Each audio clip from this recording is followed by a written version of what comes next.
Hello, everyone. Happy Thursday, wherever you might be. It was so great to see the results of the poll just now and realize that we have people from all over the world once again.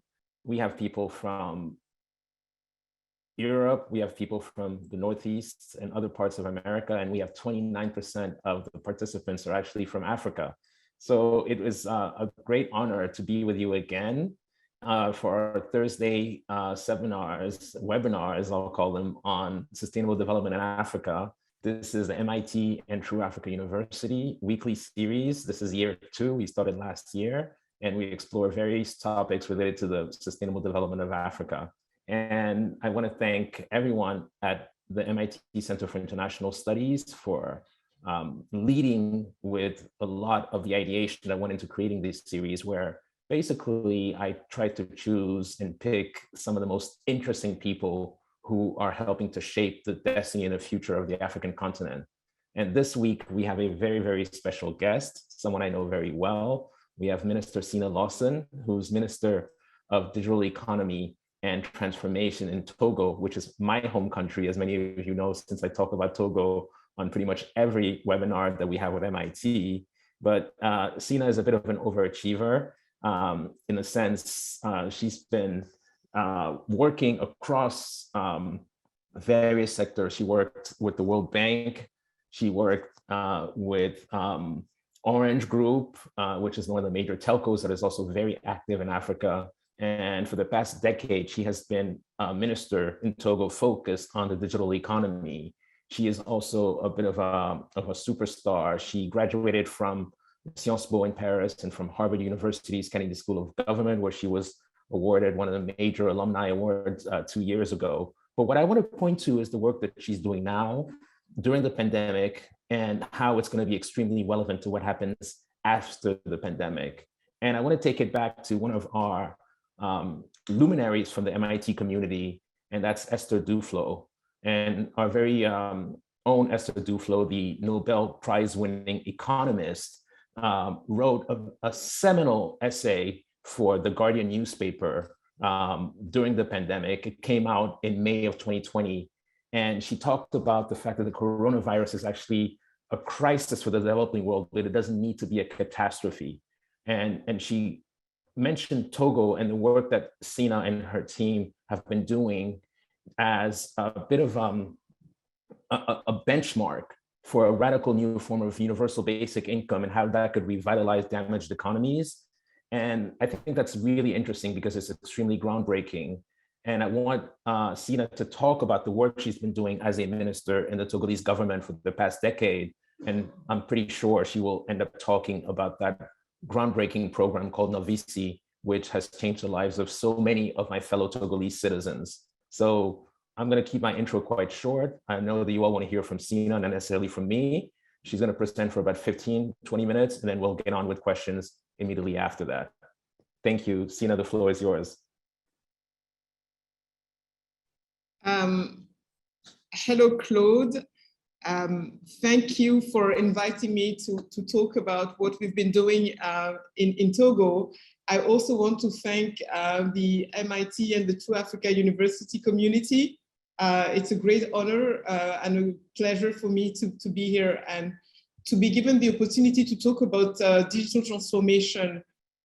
Yes, Claude, you're right. I've spent a decade being a minister, and I stayed a minister in telecommunications, then digital transformation, because my belief is that through digital transformation, you can really change actually the world, change Africa, change Togo. So all the work that we've been doing, and I'm very proud of it, is an example of, and it's not only a story of Togo, it's really a story of Africa. A lot of things that I'm going to talk about are happening not only in Togo, but in the rest of the continent. So first of all, how is the internet transforming Togo? A lot of you, next slide please, don't know about Togo. So I felt that it was important to give you a brief introduction of my country. So Togo is a country in West Africa with 8 million inhabitants. It's a small country. You can see it. That's the red country on the continent of 56,000 square kilometers.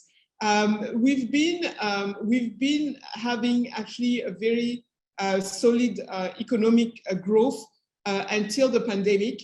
The pandemic has slowed us a little bit down, but we'll talk about it.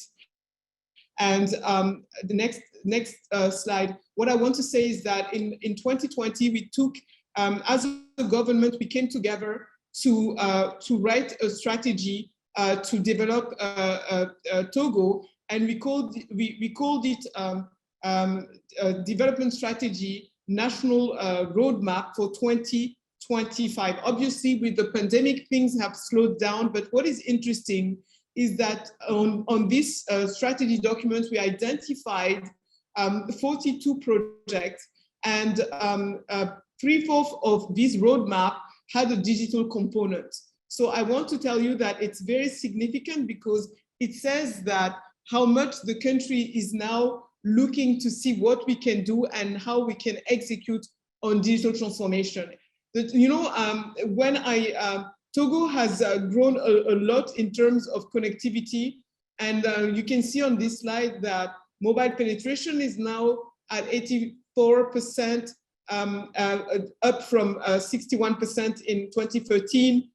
Same in the internet is at 62%.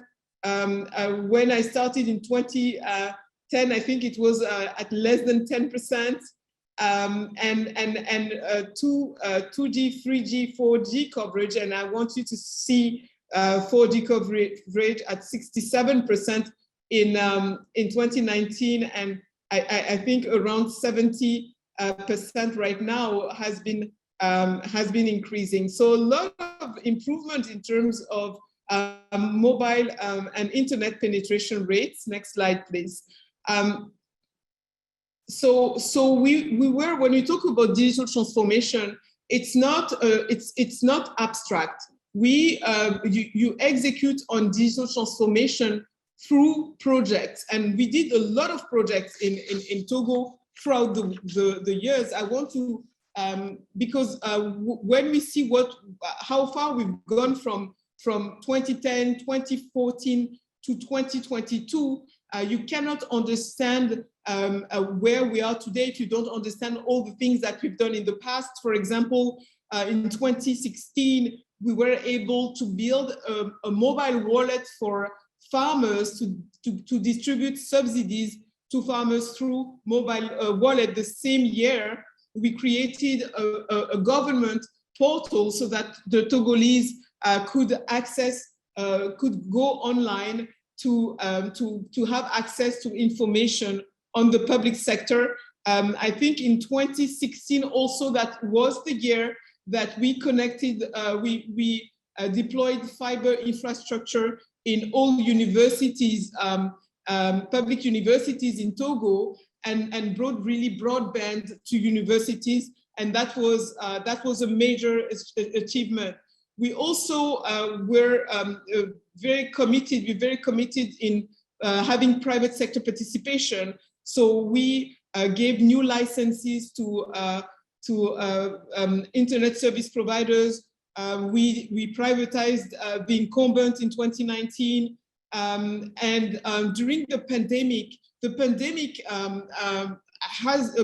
became a huge opportunity for the digital sector. And so when the pandemic started, and we'll have the opportunity to talk about it, but when the pandemic started, very quickly we launched a website like the rest of the world did to inform our citizens on a daily basis on the number of cases, the number of people who were cured, etc., the number of tests performed when we started to test. The pandemic also became an opportunity to digitize the health sector.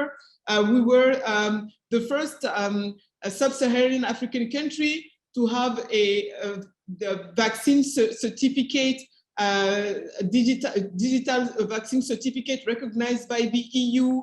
We launched a program, Novici, that we will talk about, to distribute cash. It was an emergency universal basic income scheme, 100% digital using artificial intelligence. So these were some of the projects that we did that really transformed Togo and the way that people apprehend digital transformation. So next slide, please. I also want to say that when you talk about digital transformation, you have to change a lot of regulations. So the work of the ministry was also to write all these new laws. So we wrote the law on cybersecurity, the law on data protection, the law of information society, which is very important because it really lays the foundation of the type of society, the type of country we want to be having in the future. Right now, as we speak, we just finalized the law on digital transformation. So the digital transformation law that is going to be adopted, hopefully a month or two from now, is really also going to further all the transformation we've been working on. Next slide, please.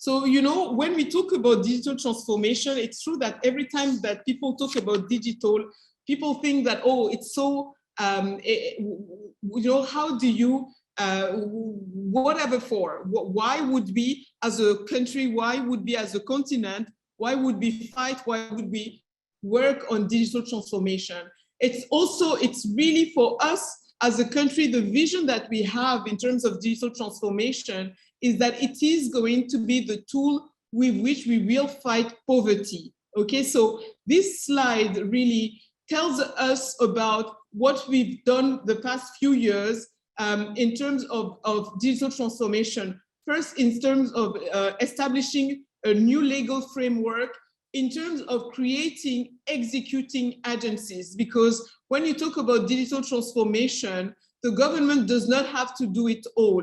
And it's really, when you talk about transformation, it's really about execution.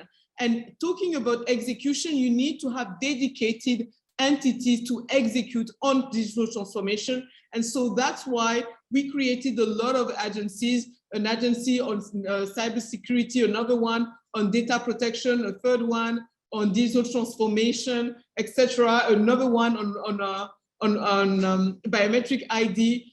We opened the sector to private participation. And I want to tell you that we are one of the rare countries to be very dedicated in public-private partnerships. And the way that we demonstrate our dedication is through creating JV joint ventures with the private sectors in areas that are very that are usually considered being as being a sovereignty areas. For example, we created a company, Cyber Defense Africa, through a PPP with a Polish company, ASECO, and this Cyber Defense Africa is the operational arm of our National Cybersecurity Agency. This company really is the one that, on behalf of the agency, which is a public sector entity, this company, which is a public-private company, is in charge of executing on cybersecurity. And no other country in Africa has done a PPP for cybersecurity. So a lot of countries are now reaching out to us to understand our model and to hopefully replicate it. So we've launched lots of projects like this, innovative project that we're aiming to improve the state of the public sector, but also to bring in the private sector. Next slide, please. So again, when we talk about digital transformation, and that's why it's so important for me that everybody understands that this is not about the technology.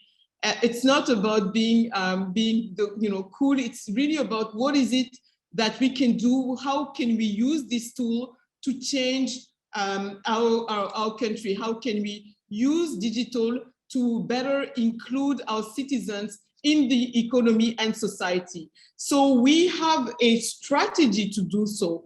And this strategy has three main axes. The first one is that we want to include, in order to include all citizens in society and the economy, we want to give them a biometric ID. It's very important because you have to realize that a majority of citizens do not have IDs. In Togo, 93% of Togolese citizens have voters ID, but this is the most spread ID form because it's free, contrary to our national identity card. And this issue is an issue that you see throughout Africa. So the first thing you do is that you want to give people biometric ID, and you also want to give your citizens access to very high-speed internet and to the relevant technological equipment. So that's number one. The second is that we want to digitize public and social services. Why does it matter? It matters because when you talk about digital, you want to make sure that your citizens really understand and benefit from the digitization of the country. And the way to do it is that in their relationship with the public sector, you want to make sure that their lives are improved and that processes are simplified. And the way you do it is through, digitizing all public sector forms, which is the commitment that we have for this year to 2022. The third thing is that our digital transformation strategy should aim to accelerate the transformation of the economy and create and position Togo as a digital hub in the region. It's very important because Togo is a small country, like you saw earlier, and we really want to differentiate ourselves by becoming a digital hub. Next slide. So in order to do, next slide please. So in order to do so, we have 9 programs that we are going to be executing between now, we have started, and 2025, which is 3 years from now. The first one, like I mentioned, was to give a biometric ID to all our citizens and give them a unique ID number, very much similar to what you guys have in the US with the social security number. And we also want to give them to build a unique social registry. So what is a unique social registry? It's a registry where you have all your citizens and households, and you can segment them by revenues, for example, level of education, their geographic positions. It's very important because during the pandemic, when the pandemic started, we wanted to support the most vulnerable of our citizens. And we didn't have a social registry to identify them very quickly to send them cash. So we had to build a model that we built with UC Berkeley using artificial intelligence and satellite imagery to be able to identify, the poorest of our citizens. But we learned from that. We said, okay, from now on, we need to have this social registry, we need to create it. So that's the second program that we will execute on.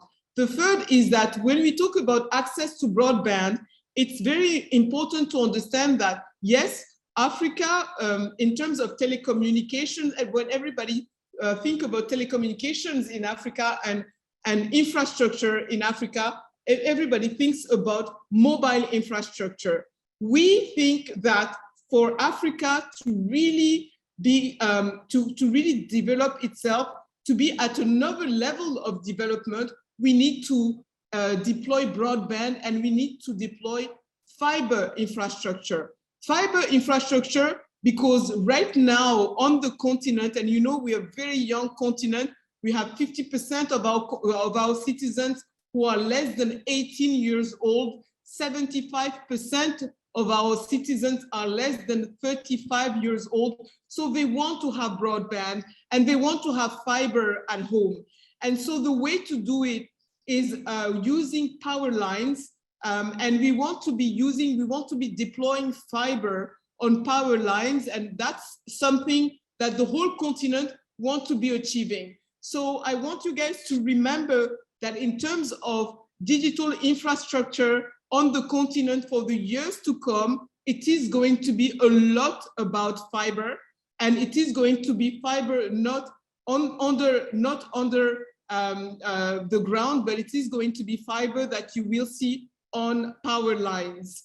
And so these are the basics that we call in Togo, these are the three, the first three programs are the basic, the fundamentals that we need to implement very quickly. The second group is really that, like I mentioned earlier, we want to digitize public service, because once we give every citizen a biometric ID and a unique ID number, we want all the forms of the public sector to include this unique ID number. So we are not going to be printing new forms on paper. We say, let's take advantage of this unique ID number to change and digitize all the public sector forms. And our commitment, again, is to do it this year.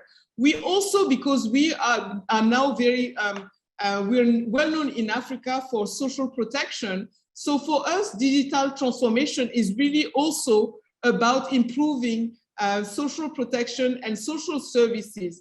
And in terms of social services, of course, we are thinking about health and education. In terms of health, for example, like I mentioned before, we digitized the COVID vaccine programs, and the testing of COVID, it was entirely digitized, and we added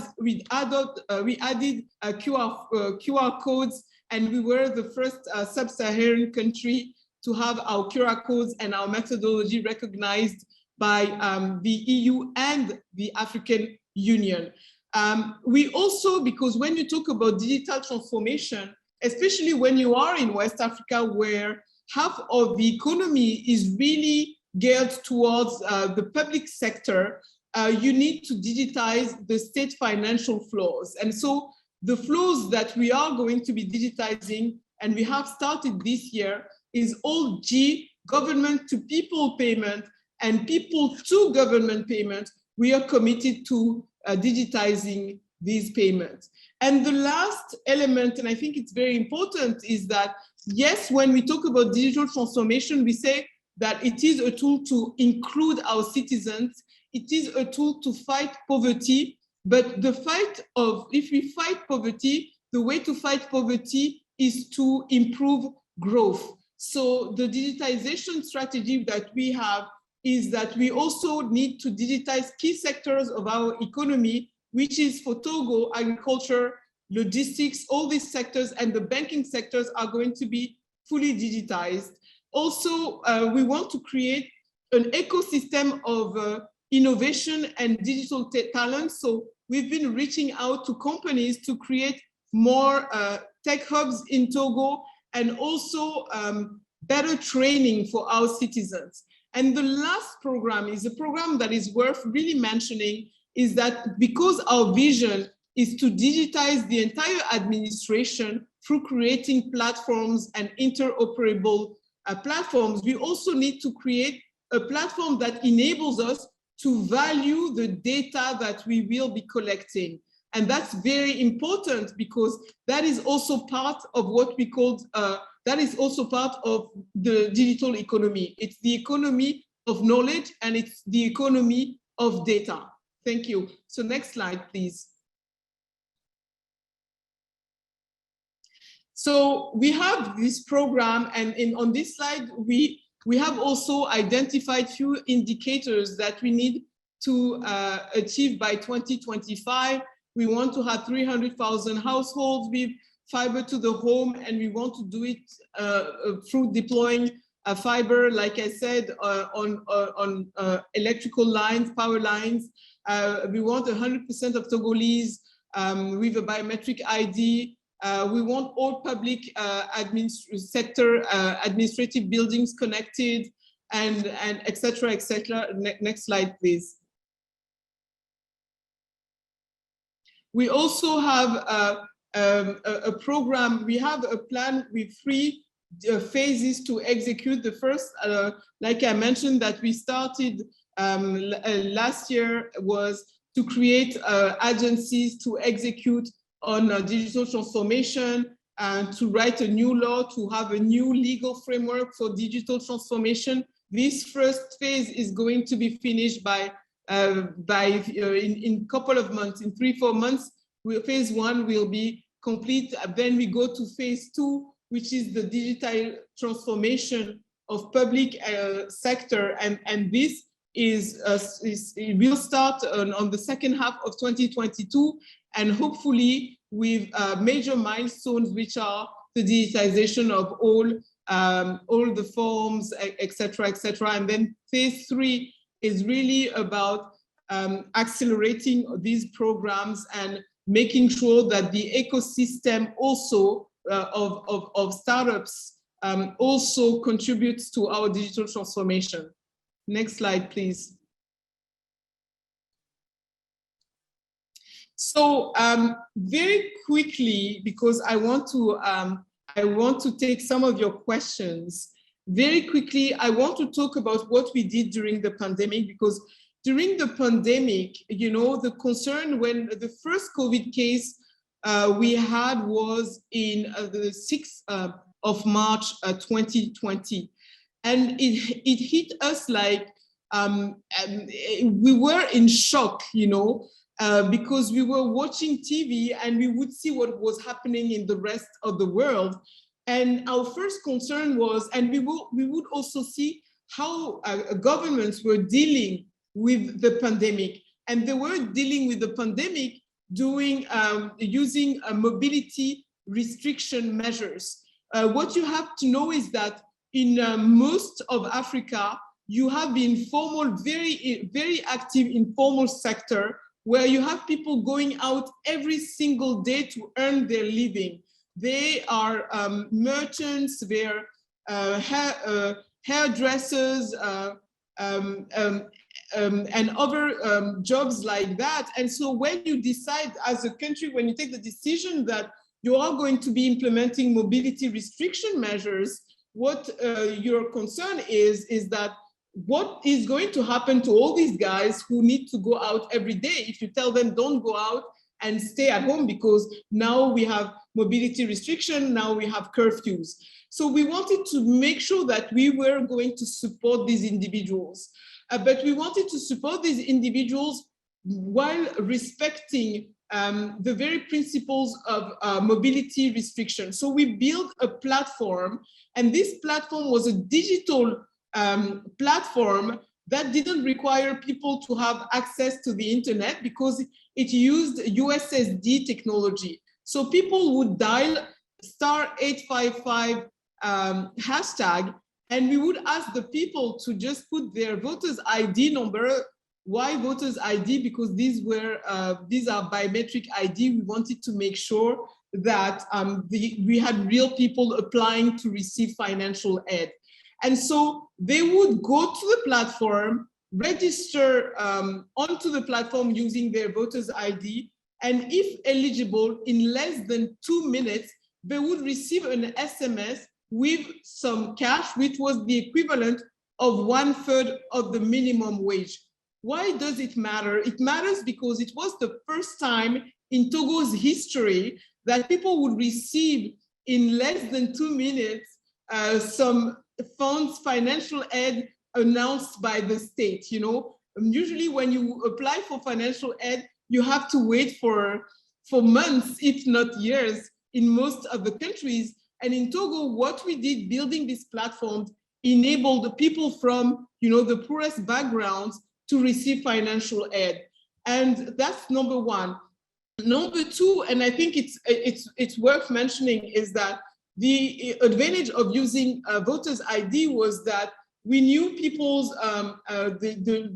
we knew where people lived, because it was part of their voting bureau would on the voters ID database would indicate where they lived. And we knew people's gender, because in this Novisi program, we decided to give 15% more to women than men.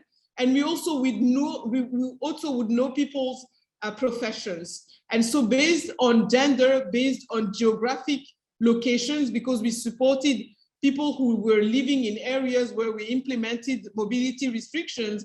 So based on gender, professions, and locations, we distributed cash. So we were able to distribute cash to 820,000 beneficiaries, and we spent $24 million through this methodology.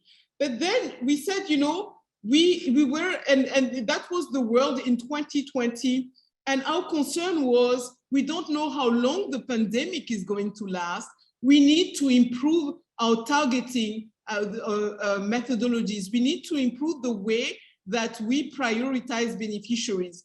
So we reached out to UC Berkeley, and we said Berkeley, and actually through Esther Duflo, the Nobel Prize winner in economy, and we reached out to her saying, Esther, we need your help. We need to understand, we need to build a methodology to really prioritize beneficiaries. And she introduced us to UC Berkeley and also an NGO called Innovations for Poverty Action. With UC Berkeley and IPA, what we did is that first we used satellite imagery to identify the poorest neighborhoods of Togo. We were able, through satellite imagery and artificial intelligence, to build a poverty map of Togo and rank its 400 districts from the poorest to the richest. That's number one. Number two, using another AI algorithm, this time with CDRs, call data records, we were able to pull the phone numbers of individuals who were earning less than $1.25 per day, because the algorithm identified these guys, saying these phone numbers are phone numbers of people who earn less than $1.25 per day. And with the assistance of Give Directly, which is a US NGO, Give Directly gave us $10 million to distribute to 140,000 individuals who were solely identified using AI algorithms. So I'm very proud to say that we are maybe the only country in the world that has paid 140,000 people based on 2 AI algorithms. So this is a bit in a nutshell what we've been doing in terms of digital transformation in Togo. Thank you very much. Thank you very much, Minister Cina Lawson. And for those who weren't at last week's inaugural webinar for the new season of our True Africa University MIT webinar series, you didn't hear what I said about why I decided to invite so many politicians this year versus last year, where we didn't actually have any. And the reason is, as somebody who's always been an entrepreneur and always been pushing for the private sector, it's interesting that actually I share the anecdote of how, interestingly enough, it was Minister Cina Lawson and I attended this event at the Africa Center in New York, where Bill Gates was talking to 2 very well-known African billionaires, one of them being Aliko Dangote from Nigeria, who's the richest man in Africa. And the other very successful African billionaire is Mo Ibrahim from Sudan. And Bill Gates said something that I'll never forget. He said that if you want to enact change on a very large scale, you have to work with government. And we saw that during the pandemic, and how a lot of people were left with basically nothing, no options. They found themselves to be really destitute. And that's why I always go back to why this article that Professors Esther Duflo and Abhijit Banerjee wrote in The Guardian in May of 2020, and I'll share with you why it's so seminal and why it's so important. It's because in times of uncertainty, you have to get the government to take the lead in actually helping people, because that's what people need, is help, because these people have no savings, they're living hand to mouth.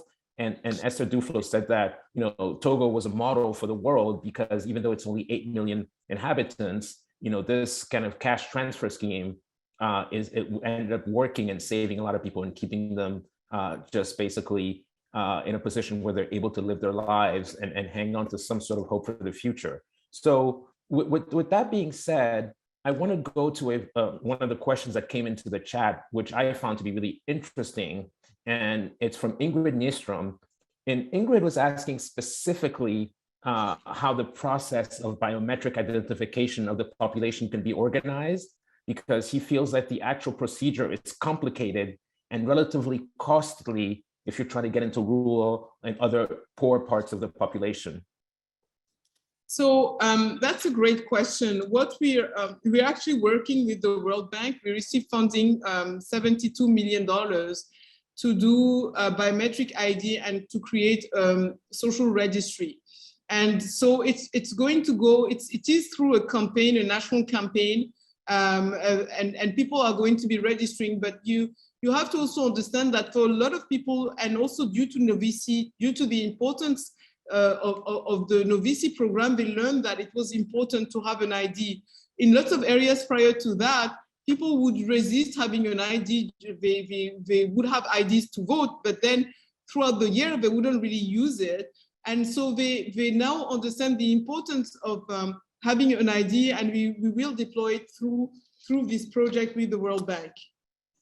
Well, thank you. Unfortunately, we have so many questions that I can only get to some of them, but I will kind of mention that Terence Milano said that I think he's having some internet connectivity issues in his country, and he wasn't able to see many of the slides. And so we're going to try to maybe help to answer some of it with respect to digital transformation. And Ray Lawson has a question, which is, what is the percentage of the digital transformation in public-private partnerships that was done with local Togolese companies? In terms of local, so it's not a percentage that I can give, but we have this commitment that every contract that we sign in Togo must have a youth and women component. And so 15% of the size of this contract is dedicated to a Togolese company run by a young person or by women. So okay, it's systematically. Got it. So speaking of young women, I have a question here from Nicole Kumbula. And Nicole is a master's student from Zimbabwe, and she wants to thank you for this amazing talk. And she says that she's trying to run a business from home, and it's challenging to even have basic Wi-Fi that allows for WhatsApp video call at times. And she says, and this is the very, very basic needs of somebody like a Nicole, who's an ambitious young student in Zimbabwe, and who's also been in Texas. So her question is, wherever the power is off and Wi-Fi is low, what have you done to ensure the bandwidth is consistent? I know it's a very basic question, but it's also a very important question for people like Nicole and anyone else trying to do stuff in Africa. So I think that it's a very valid question. In Togo, there are two things that are being done. The first is that 10 days from now, we are going to inaugurate a new subsea cable, which is linking Togo to the rest of the world. I also want to tell you that we are deploying fiber on optical on electric lines, and we also want to make sure that you have stable 4G. I cannot, because we are a developing country, it's a process. So I hear you when you say that you are in Zimbabwe and that you have connectivity issue. I think a lot of Togolese will tell you the same thing. And the way we want to address these issues, it's really by investing a lot more in infrastructure, be it fiber infrastructure, and making sure that our 4G networks are deployed throughout throughout Togo. Got it. We have a question from, I think, somebody who, based on his name, might well be one of our countrymen. His name is Arnold Luc Pomasi, and he's asking a question about business opportunities.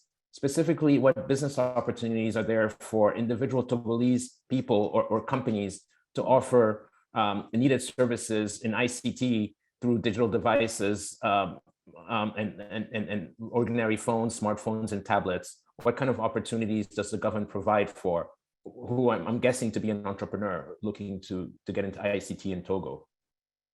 Yes, but it's not about the government offering providing opportunities for it. It would be what kind of applications, what is it that, and as an entrepreneur, it's for him to identify these opportunities and to make that happen. If he's a developer, maybe to develop new applications. You have, and you guys know that the fintech sector has been booming in Africa. There are lots of opportunities in the logistics sector. A company just needs to, you need to go out there, talk with other companies to understand their needs, and maybe some of the applications that you can create can meet with these needs. Right. You know, I guess a few of our African participants were not able to see the slides because of the connectivity issues that we've been discussing throughout this webinar. And Ray Lawson is asking if, based on your timeline, when is the implementation of fiber optics estimated to be complete so that the average Togolese citizen can afford this, you know, the broadband that could come with fiber optics? Yeah, so based on our timeline, our absolute deadline is 2030, okay? So it's not, it does not take so long provided that we have the financing. So right now we've been, we're in the process of raising these funds. And it's important when I say that you understand that this deployment will happen through public-private partnerships, and the public sector has to be part of the solution, because we need to make sure that the price point is the right one. We need to make sure that it's extremely affordable. So we have two issues. We have, you know, the deadline, and we're telling you at the very, very most 2030. Hopefully, fingers crossed, it's going to be earlier than that. But we need to secure the funding for this initiative before.